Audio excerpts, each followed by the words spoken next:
வணக்கம், வாழ்க வளமுடன்.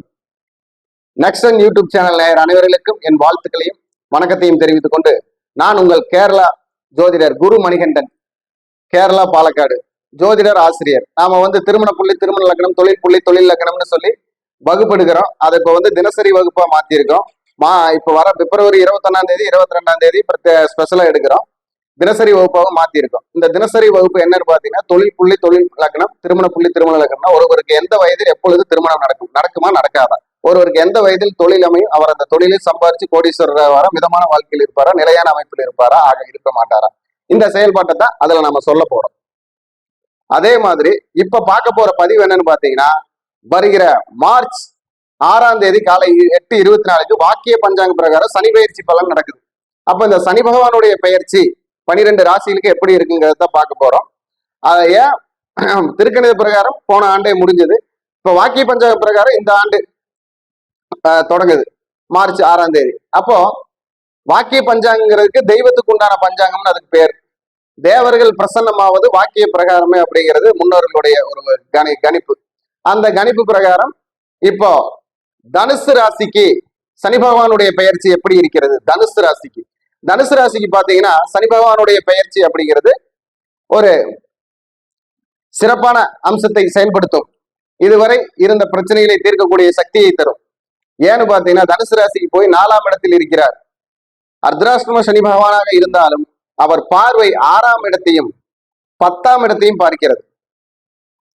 அப்போ இவர் இந்த 6ஆம் இடத்தையும் 10ஆம் இடத்தையும் பார்க்கக்கூடிய சனி பகவான் அவருக்கு சிறப்பான செயல்கள், இடமாற்றம், தொழில் மாற்றம், வீடு மாற்றம், அதாவது வீடு வேலை ஸ்டார்ட் பண்றது, புதுசா ஒரு தொழிலை புதுசா ஸ்டார்ட் பண்றது, ஊரை விட்டு ஊர் மாறி நன்றாக வருவது, அதே மாதிரி கலப்பு திருமணம் செய்வது, 2ஆம் திருமணம் செய்வது, குடும்பத்தில் இருக்கக்கூடிய பிரச்சனைகளில் இருந்து விலகி அந்த பிரச்சனைக்கு முற்றுப்புள்ளி வைப்பது, அதே மாதிரி வண்டி வாகனம் சம்பந்தப்பட்ட பிரச்சனைகளில் இருந்து ரிலீவ் ஆகிறது, அதே மாதிரி ரிப்பேரான வண்டிகளை சரி செய்வது, இந்த மாதிரி புனரமைக்கும் பணிகள் எல்லாமே இந்த தனுசு ராசிக்காரங்க பண்ணுவாங்க.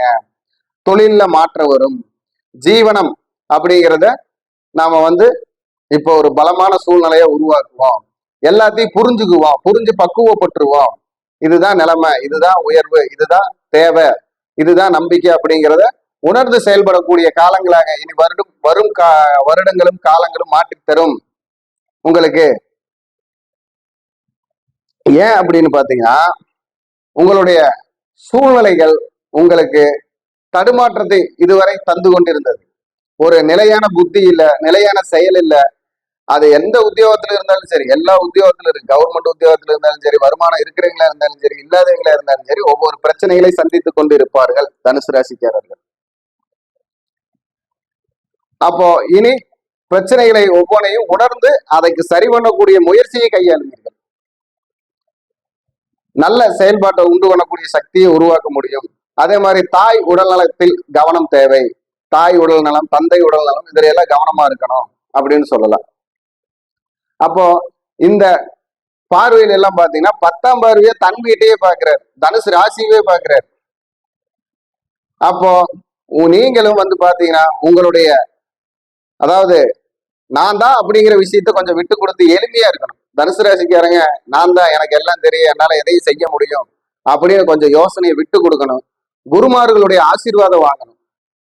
நம்ம முதல்ல ஆரம்பத்துல பள்ளிக்கூடத்துல படிச்ச வாத்தியாரா இருந்தா அவர் ஒரு குருமார், நமக்கு தொழில் சொல்லி கொடுத்த வாத்தியார்னா அவர் ஒரு குருமார், நமக்கு நல்வழி காமிச்சு கொடுத்தீங்கல்ல ஒரு குருமார். அப்ப அந்த மாதிரி குருமார்களை காணும் பொழுது அவர்கள் பாதம் பணிந்து ஆசீர்வாதம் வாங்கி கொள்ள வேண்டும். உங்களுக்கு வயதானவர்கள், வயதுக்கு மூத்தவர்கள், மரியாதையாக நீங்கள் நினைப்பவர்களிடம் ஆசீர்வாதம் வாங்கி கொள்ள வேண்டும். இதெல்லாம் தான் உங்களுக்கு பல பிரச்சனைகளை இந்த வருடம் தீர்த்து தருவதற்காக உதவியாக இருக்க போகிறது. அதே மாதிரி நீங்க செய்யக்கூடிய செயல்பாட்டுல பாத்தீங்கன்னா புது புது யுக்திகள் கையாளுவீங்க, புது வெற்றி வரும், நல்ல நல்ல நிலைமைக்கு போக போறீங்க. இது எல்லாமே ஒரு இடமாற்றம், வீடு மாற்றம், ஒரு பிரிவான வரும். உறவுகளை பிரிஞ்சிருக்க போறீங்க. உறவுகள் பிரிதல் அப்படிங்கிறது உங்களுக்கு நல்ல வெற்றியை தரும். பொதுவா தனுசு ராசிக்காரங்க உறவுகளை பிரிந்திருந்தாலே உறவு வளரும். அதே மாதிரி தந்தையுடைய அமைப்பு, தந்தையுடைய பாக்கியம், தந்தையுடைய சொத்து அப்படிங்கிறதெல்லாம் கொஞ்சம் பிரச்சனையை சந்திக்க போறீங்க. அந்த சொத்துல இருக்கிற பிரச்சனையெல்லாம் கொஞ்சம் கவனமா கையாண்டுக்குங்க அப்படின்னு சொல்லலாம். இது எல்லாமே இருக்கக்கூடிய நற்பலன். இந்த இப்ப சனி பகவான் மாறி இருக்கிற இடம் பாத்தீங்கன்னா உங்களுக்கு வந்து தொழில கொஞ்சம் பிரச்சனை பண்ணணும், அதே மாதிரி திருமண வாழ்க்கையில பிரச்சனை பண்ணணும், உங்களுக்கே உடல் ஆரோக்கியபரமா மனசை தளர்வு பண்ணணும், உங்க மனசை தளர்ச்சி ஆக்கணும் அப்படிங்கிற சூழ்நிலையை தான் பாக்குறாரு. இருந்தாலும் அந்த கிரகங்கள் நல்ல விதத்தில் இருக்கும் பொழுது அது நல்ல விதமாக செயல்படும் அப்படின்னு சொல்லலாம். அப்போ உங்கள் சுய ஜாதகத்தில் சனி பகவான் கடக்கிறாரா, இல்ல சனி பகவான் கூடயே போய் சேர்றாரா, இல்ல பாவிகளோட சேர்ந்து அந்த சனி பகவானை பார்க்கிறாரா, அதாவது உங்க ஜனனகால ஜாதகத்தில் இருக்கும் சனி பகவான் கோச்சாரத்தில் இருக்கும் சனி பகவானோடு எதிர்முட்டில் இருக்கிறாரா, இல்ல ஆட்சி உச்சம் பலமா நல்ல விதத்துல பாக்குறாரா.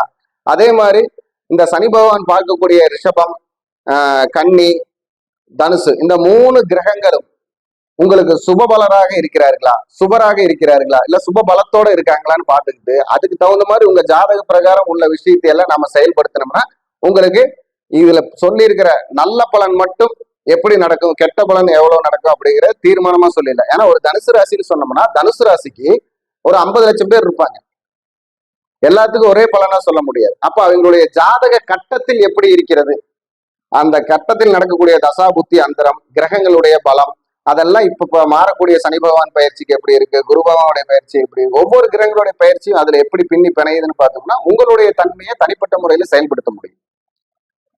அப்ப அந்த மாதிரி உங்க ஜாதகத்தையே அனலைஸ் பண்ணிக்கணும்.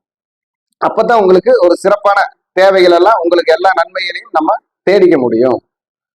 அப்போ உங்களுடைய வழிபாடு அப்படின்னு பாத்தீங்கன்னா உங்களுடைய வழிபாடு அதாவது கிருஷ்ணர் வழிபாடு, கிருஷ்ணர் கோவில் மட்டும் இருக்கிற வழிபாடு, பத்ரகாளி அம்மன் வழிபாடு, இது ரெண்டும் உங்களுக்கு சிறப்பா இருக்கும். தனுசு ராசிக்காரங்களுக்கு கிருஷ்ணர் வழிபாடு, பத்ரகாளி அம்மன் வழிபாடு, அதே மாதிரி அவர்களுக்கு எல்லை கருப்புச்சாமி, எல்லச்சாமி வழிபாடு, எல்லையில் இருக்கக்கூடிய தெய்வ வழிபாடு இதெல்லாமே கை கொடுக்கும். அவர்களுக்கு ஜீவசமாதி வழிபாடு நல்ல கை கொடுக்கும்.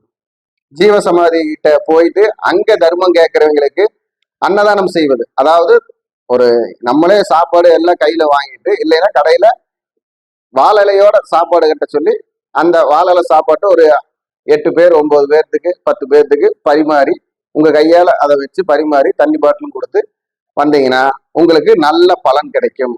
வணக்கம், வாழ்க வளமுடன்.